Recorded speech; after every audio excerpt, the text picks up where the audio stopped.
अस्सलाम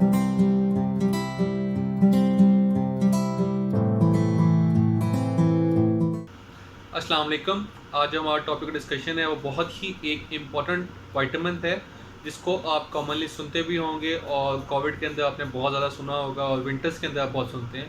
तो नॉनदलेस इस टॉपिक हम आज बात करने वाले हैं वो है विटामिन डी थ्री। तो विटामिन डी थ्री को कॉमनली कहा जाता है कोलकैल्सिफेरोल। विटामिन डी थ्री के जो दो बहुत ही ज़्यादा इम्पॉर्टेंट और बहुत ही मोस्ट रनिंग ब्रांड्स हैं वो हैं जी, एक तो डीट्रेस जो कि सामी कंपनी का है, ये ऑयली भी यूज़ किया जाता है, और दूसरा ये आईएम भी यूज़ किया जाता है। इंट्रामस्कुलर भी आप इसको इस्तेमाल कर सकते हैं इंजेक्शन फॉर्म में, और इसको आप पी भी सकते हैं। दूसरा है जी इंड्रॉप डी। इंड्रॉप डी जो है ये बेसिकली ऑयली भी यूज़ होता है और आईएम इंट्रामस्कुलरली भी यूज़ होता है। तो आज हम इन दोनों के बारे में बात करेंगे और ओवरऑल विटामिन डी थ्री के बारे में बात करेंगे। विटामिन डी थ्री के जितने भी ब्रांड्स आते हैं आप टैबलेट फॉर्म में लेते हैं या एम्प्योर फॉर्म में लेते हैं, कॉमनली आपने देखा होगा पेशेंट को दिए जा होते हैं, उसके क्या फ़ायदे होते हैं, किस लिए यूज़ होता है, इसके बारे में हम डिटेल डिस्कशन करेंगे। तो इस वीडियो को लाजमी आप कंप्लीट देखें और हमारे चैनल को सब्सक्राइब करें ताकि आपको मज़ीद मुफीद आने वाली वीडियोस से आगाही मिलती रहे। और साथ ही साथ आप अगर इस वीडियो को पसंद करते हैं तो लाजमी कमेंट करें और अपना कोई भी सवाल, कोई भी आगाही दे सकते हैं कमेंट में। तो first of all vitamin D three के बाद हम चलते हैं। विटामिन डी थ्री का मैंने बताया कोलकैल्सिफेरोल, इसका कॉमन नेम है। विटामिन डी थ्री के बारे में मैंने आपको एक डिटेल्ड इन्फॉर्मेशन देनी है आज। विटामिन डी थ्री किस किस पर्पज़ के लिए यूज़ होता है? तो first of all vitamin D three use होता है एंटी कैंसर पर्पज़ के लिए। जी हाँ, विटामिन डी थ्री यूज़ होता है कॉलोन और प्रोस्टेट के कैंसर के खिलाफ इस्तेमाल होता है। जिन लोगों में कॉलोन का या प्रोस्टेट का कैंसर होता है उसमें अंदर देखा जाता है कि विटामिन डी थ्री की डेफिशिएंसी होती है। और फीमेल्स जिनके अंदर प्री मेंस्ट्रुअल ब्रेस्ट कैंसर की इंसिडेंस बहुत ज़्यादा होते हैं उसके अंदर भी विटामिन डी थ्री का बहुत इंपॉर्टेंट रोल है। अगर विटामिन डी थ्री की डेफिशिएंसी होगी तो फीमेल्स के अंदर प्री मेंस्ट्रुअल ब्रेस्ट कैंसर का बहुत ज़्यादा चांसेस बढ़ जाएंगे। उसके बाद विटामिन डी थ्री जिस अंदर बहुत कॉमनली यूज़ करवाते हैं वो है टीबी। अगर आपके अंदर विटामिन डी थ्री की डेफिशिएंसी है तो आपको ट्यूबरक्लोसिस, टीबी यानी कि होने के मर्ज लाक होने के ज़्यादा चांसेस बढ़ जाते हैं। उसके बाद जो इशू है वो है पीएमडीडी, जिसको हम बोलते हैं प्री मेंस्ट्रुअल डायस्फोरिक डिसऑर्डर। ये बेसिकली एक एलोंगेशन है पीएमएस की, जो जिसके हम पीएमएस सिम्पटम्स जो कि फीमेल्स हर माहवारी पे फील करती हैं, जो इमोशनली भी होते हैं और फिजिकली भी होते हैं, उनको पेन होते हैं। जिन फीमेल्स के अंदर मूड डिस्टर्बेंसेस आते हैं पीएमएस के अंदर, उनके जो पीरियड्स के पेन्स के होते हैं, अगर उसमें मूड डिस्टर्बेंस ज़्यादा होते हैं और फीमेल्स को फिजिकल पेन ज़्यादा होता है तो उसको हम बोलेंगे प्री मेंस्ट्रुअल डायस्फोरिक डिसऑर्डर। और अगर विटामिन डी थ्री की डेफिशिएंसी है तो फीमेल्स में पीएमडीडी ज़्यादा होगा। तो जो फीमेल्स पीरियड्स पेन को ख़त्म कर जाती हैं या कम कर जाती हैं तो वो लाजमी विटामिन डी थ्री यूज़ करेंगी। उसके बाद हार्ट डिजीज़, दिल की जो कौन कौन सी बीमारी होती है जिसमें विटामिन डी थ्री यूज़ होता है उसके बारे में आपको बताते हैं। विटामिन डी थ्री बहुत सी बीमारियाँ जिसके बारे में यूज़ होता है, जिसमें दिल की बीमारियाँ भी ख़ास कॉमनली होती हैं। लोगों को बहुत ज़्यादा मसला होता है एंजाइना का, हार्ट अटैक्स का, हार्ट इशू का। उसके अंदर जो है इसका एक बहुत ही इंपॉर्टेंट रोल है, ये आपके ब्लड प्रेशर को रेगुलेट करता है। जब आपका ब्लड प्रेशर रेगुलेट होगा तो साथ ही साथ आपको विटामिन डी थ्री रेगुलेट करता है ब्लड प्रेशर को। ये रेगुलेशन जो है विटामिन डी थ्री की ये करता है रेनिन के थ्रू। आपको पता होगा जो मेडिकल स्टूडेंट्स हैं, रेनिन एंजियोटेंसिन एल्डोस्टेरोन सिस्टम होता है बॉडी के अंदर जो कि आपके ब्लड प्रेशर को रेगुलेट कर रहा होता है। इसके अंदर बहुत इंपॉर्टेंट और की रोल है रेनिन की सिक्रीशन के अंदर विटामिन डी थ्री का। अगर आपकी बॉडी के अंदर vitamin D three adequate amount में अवेलेबल है तो आपका ब्लड प्रेशर ज़्यादा नहीं होगा और जिसकी वजह से आपको हार्ट अटैक होने के इश्यूज़ कम होंगे और हार्ट के इश्यूज़ कम होंगे। साथ ही साथ आपके अंदर कार्डिक मायोपैथी, मतलब आपके जो दिल के मसल्स हैं उनके अंदर कोई भी मसाइल पैदा नहीं होंगे जिसकी वजह से आपको एंजाइना या हार्ट के पेन हो या हार्ट अटैक हो। उसके बाद जो मोस्ट कॉमनली आपने सुना भी होगा, आपको पता भी होगा और आपको इल्म भी है विटामिन डी थ्री किस लिए इस्तेमाल होता है, बोन हेल्थ के लिए। बोन हेल्थ के लिए कैसे इस्तेमाल होता है? बोन की मिनरलाइजेशन होती है, बोन की अपनी एक डेंसिटी होती है, बोन के अंदर कौन कौन से विटामिन और मिनरल्स अवेलेबल हैं। तो बोन के अंदर दो मिनरल्स बहुत अबंडेंट फॉर्म में अवेलेबल होने चाहिए, एक होता है कैल्शियम और दूसरा होता है फॉस्फोरस। और कैल्शियम और फॉस्फोरस की मिनरलाइजेशन जो है, बोन डेंसिटी जो है वो इंक्रीज तब होती है जब विटामिन डी थ्री लेते हैं।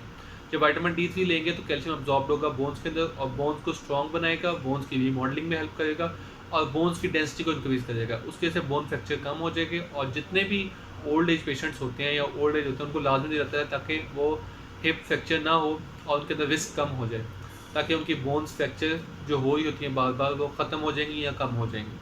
तो इसके अंदर इसका एक बहुत ही इंपॉर्टेंट रोल है। उसके बाद है जी sixth point, diabetes mellitus. Diabetes mellitus के अंदर इसका बहुत की इंपॉर्टेंट रोल किस तरह ये प्ले करता है। डायबिटीज़ मेलाइटस के अंदर ये इंसुलिन सेंसिटाइजेशन को इम्प्रूव करता है। अब आपकी बॉडी के अंदर जो मेन इंग्रेडिएंट इंपॉर्टेंट हार्मोन है वो है इंसुलिन, जिसकी आपको पता है डाउन रेगुलेशन की वजह से आपको डायबिटीज़ के इश्यूज आ जाते हैं। अब अगर इंसुलिन की सेंसिटाइजेशन को इम्प्रूव कर देंगे, इंसुलिन सेंसिटाइजेशन को इम्प्रूव करने के साथ साथ विटामिन D3 का ये रोल है कि इंसुलिन सेंसिटाइजेशन इम्प्रूव हो जाएगी तो डायबिटिक पेशेंट्स के अंदर डायबिटीज़ के जो ग्लाइसेमिक इंडेक्स हैं जो वो अचीव करना चाह रहे हैं वो बहुत जल्दी अचीव हो जाएंगे और बहुत इजीली अचीव हो जाएंगे।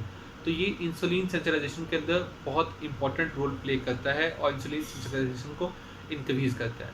साथ ही साथ विटामिन D3 इंसुलिन की सिक्रेशन में भी हेल्प आउट करता है। ये बीटा सेल्स जो हैं पेंक्रियाज के पेंक्रियाटिक बीटा सेल्स, उनको डायरेक्टली एक्ट करके इंसुलिन की सिक्रेशन को इंक्रीज़ करता है और साथ ही साथ ये इनडायरेक्टली इंसुलिन की सिक्रेशन को इंक्रीज़ करता है कैल्शियम के लेवल्स को नॉर्मलाइज करके, उनके लेवल्स को इंक्रीज़ करके।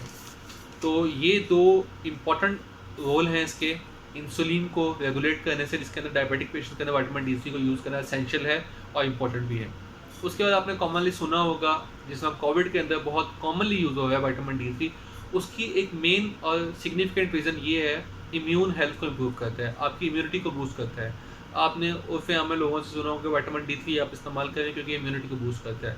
तो जी हाँ, ये बेहतर और सबसे एक अच्छा इम्यून बूस्टर है जो आपकी बॉडी को बहुत अच्छे तरीके से इम्यून हेल्थ को इम्प्रूव करेगा, इम्यूनिटी को बूस्ट करेगा।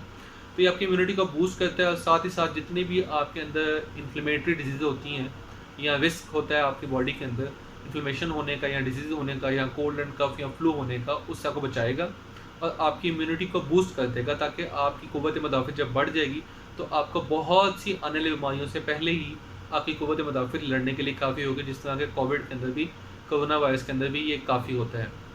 उसके बाद ये आपकी मेंटल हेल्थ को इम्प्रूव करता है, आपके ब्रेन फंक्शंस को इम्प्रूव करता है। तो इसीलिए जो साइकोलॉजिकली पेशेंट हो उसमें भी विटामिन D3 एसेंशियल है यूटिलाइज करना। उसके बाद फीमेल्स को और मेल्स को दोनों को अपना वेट लॉस करना बहुत इंपॉर्टेंट होता है। वेट लॉस हर बंदा चाहता है कि इस एज में वेट लॉस करे। इस आजकल के लोगों में जो वेट का इशू है वो बहुत कॉमन है, लोग बहुत ज़्यादा मोटापे का शिकार है। तो इस मोटापे को कम करने में भी विटामिन D3 अपना एसेंशियल रोल प्ले करता है। वो कैसे रोल प्ले करता है? विटामिन D3 जो है आपकी इंसुलिन सेंसिटाइजेशन को इंक्रीज़ कर देगा, जो आपको बताया है डायबिटीज मेलाइटस में। अगर विटामिन D3 आपके अंदर पुअर है तो आपके अंदर इंसुलिन डिसेंसिटाइजेशन हो जाएगी, इंसुलिन की जो है आपके अंदर इशू आएगा। तो उसके अलावा जो है विटामिन D3 का जो अपटेक होगा, इनटेक जो होगा, उससे आपके लेप्टिन के लेवल इंक्रीज़ होंगे। एक चीज़ होती है लेप्टिन, LEPTIN। लेप्टिन के लेवल जब इंक्रीज़ होंगे बॉडी में तो आपको जो हंगर के इश्यूज आ रहे हैं, जो आपको भूख लगती है, वो कम हो जाएगी। जब विटामिन D3 इंक्रीज़ होगा तो उसी के साथ साथ हंगर के इश्यूज ख़त्म हो जाएंगे और हंगर आहिस्ता आहिस्ता कम हो जाएगी। उसके बाद विटामिन D3 की जो डेफिशिएंसी है वो लिंक करती है इंसुलिन रेजिस्टेंस के साथ। जब इंसुलिन की रेजिस्टेंस बढ़ जाएगी, जब विटामिन D3 आपकी बॉडी में कम होगा तो इंसुलिन की रेजिस्टेंस ज़्यादा हो जाएगी। जब इंसुलिन की रेजिस्टेंस ज़्यादा हो जाएगी तो आपके अंदर एब्डोमिनल फैट भी इंक्रीज होगा और साथ साथ आपको भूख भी ज़्यादा लगेगी। तो इसी तरह विटामिन D3 एसेंशियल होगा, एडुकेट होगा, तो आपके अंदर इंसुलिन सेंसिटाइजेशन का जो इशू है वो ख़त्म हो जाएगा। साथ ही साथ आपको भूख भी कम लगेगी और आपका मोटापा भी ख़त्म हो जाएगा। उसके बाद रिप्रोडक्टिव हेल्थ के अंदर एक बहुत ही इंपॉर्टेंट रोल प्ले करता है vitamin D3। Vitamin D3 reproductive health में क्या इंपॉर्टेंट रोल प्ले करता है? वो ये इंपॉर्टेंट रोल प्ले करता है कि मेल्स के अंदर टेस्टोस्टेरोन को बूस्ट करता है। टेस्टोस्टेरोन एक बहुत ही एसेंशियल हार्मोन है जो मर्दाना कमज़ोरी के अंदर बहुत से लोगों के अंदर कमी का शिकार होता है। जिन लोगों के अंदर मर्दाना कमज़ोरी होती है उनके अंदर टेस्टोस्टेरोन कम होता है। तो जिन लोगों को मर्दाना कमज़ोरी का शिकार हैं वो लाजमी इसको इस्तेमाल करें ताकि टेस्टोस्टेरोन का बूस्ट हो जाए और साथ ही साथ आपके लिबिडो को, सेक्सुअल डिज़ायर को बढ़ाता है। तो ये रिप्रोडक्टिव हेल्थ को भी इंक्रीज़ करता है। उसके बाद लोगों के अंदर बाल गिरना एक कॉमन इशू है, फीमेल्स के अंदर भी और मेल्स के अंदर भी, कि कॉमनली वो कहते हैं कि जी हमारे अंदर हेयर हेल्थ बहुत कम है, हमारे बाल बहुत जल्दी जल्दी गिर रहे हैं, बालों का गिरना बहुत कॉमन है। तो जिन लोगों के बाल बहुत गिरते हैं वो भी विटामिन D3 को ज़्यादा इस्तेमाल करें। उसकी वजह क्या है? विटामिन D3 की जो है उसकी एब्जॉर्प्शन हेल्प आउट करती है, कैल्शियम की एब्जॉर्प्शन हेल्प आउट करने में। जब कैल्शियम की एब्जॉर्प्शन ज़्यादा होती है तो उसकी वजह से एक विटामिन है बायोटिन, वो इंक्रीज़ हो जाएगा। जब विटामिन B7 बायोटिन इंक्रीज़ होगा तो उसकी वजह से आपके बालों का गिरना भी कम हो जाएगा और बाल बहुत ही गहरे काले और घने हो जाएंगे और साथ ही साथ बहुत ही स्ट्रॉन्ग होंगे। उसके बाद विटामिन D3 जिस चीज़ में इस्तेमाल होता है वो है मल्टीपल स्क्लेरोसिस। मल्टीपल स्क्लेरोसिस एक बीमारी है जिसके अंदर आपकी इम्यूनिटी, आपकी आपकी बॉडी के जो माइलन शीथ होती है, जो न्यूरॉन्स होते हैं जो लेके जा देते हैं, उसके ऊपर अटैक कर देती है और ये बहुत ही सीरियस डिजीज़ है। उसके अंदर भी विटामिन D3 इस्तेमाल किया जाता है, कॉमनली यूज़ नहीं होता। लेकिन विटामिन D3 जो एक last but not least important issue के लिए इस्तेमाल होता है वो है मसल वीकनेस। जिन लोगों के अंदर भी मसल की कमज़ोरी है, जिन लोगों के भी असाबी कमज़ोरी है, जिन लोगों के पट्टे बहुत टूट फूट का शिकार रहते हैं या उनके बट्ठों की बहुत कमज़ोरी का शिकार है, उनके लिए विटामिन D3 बहुत एसेंशियल है। तो ये थी आज की वीडियो। इसको आप अगर पसंद करते हैं तो लाजमी लाइक कीजिएगा। Thank you very much, so nice of you. अल्लाह हाफिज़।